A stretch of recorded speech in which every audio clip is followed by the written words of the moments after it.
आज प्रेस वार्ता बुलाने का यही कारण है कि जो बराव स्कूल में एक दुर्घटना हुई कि 10वीं क्लास की छात्रा को कक्षा में जाके आपराधिक तरीके से मारा गया। उस समय पे उस स्कूल के प्रिंसिपल, टीचर्स कहाँ थे?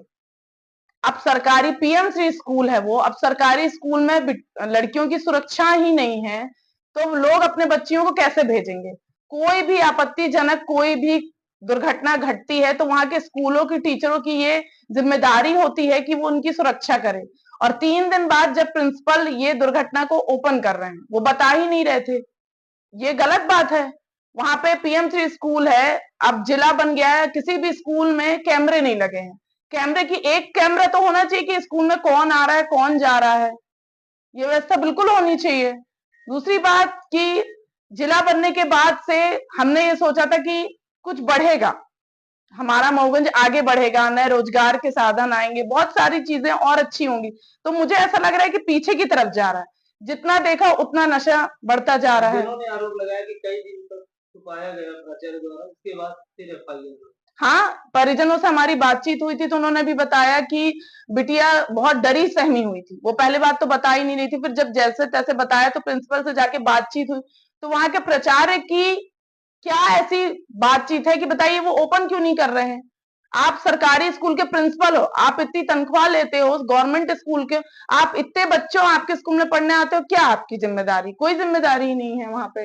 बीजेपी की सरकार है, उसमें कहा जाता है कि बेटी बचाओ, और सरकार है उसमें कहा जाता है कि बेटी बचाओ, और उसमें तरह तरह के स्लोगन दे रहे हैं। तो ये किस नजरिए से देखते हैं आप, कहाँ है?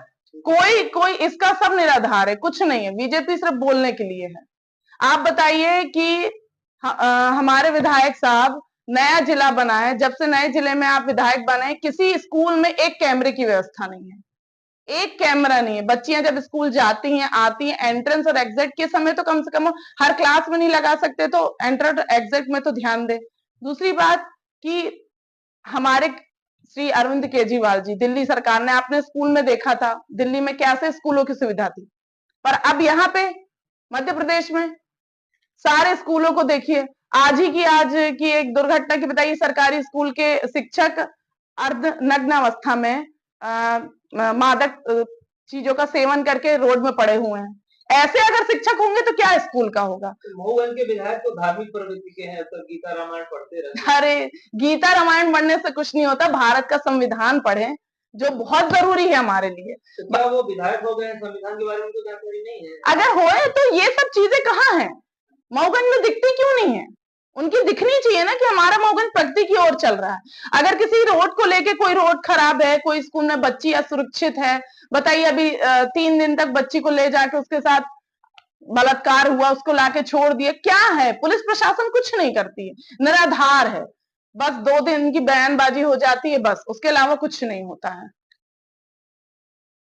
की जो घटनाएं बच्चियों के साथ होती है, उसकी क्या वजह हो सकती है? सर, इन चीजों की वजह, सबसे बड़ी वजह है नशा। अगर इंसान, यहाँ पे जितने भी अधिकारी हैं, जो कुछ भी है, शासन प्रशासन, वो लोग नशे में पाबंदी ही नहीं लगा पा रहे हैं। आज के सारे युवा जो हैं, तो उनको रोजगार तो है नहीं, बेरोजगार घूम रहे हैं। वो जितने लोग हैं सब नशे की ओर जा रहे हैं, और जब तक नशा बंदी नहीं होगी तब तक किसी चीज में सुधार नहीं होगा। मतलब ये माना जाए कि यदि उनको रोजगार मिल जाए तो नशे से दूर हो सकते हैं। जी, अगर उन्हें रोजगार मिल जाता है तो उनका ध्यान बढ़ जाएगा। भाई, शिक्षा का नशा स्तर बढ़ाया जाए। नशा करने का उनको टाइम ही नहीं मिलेगा।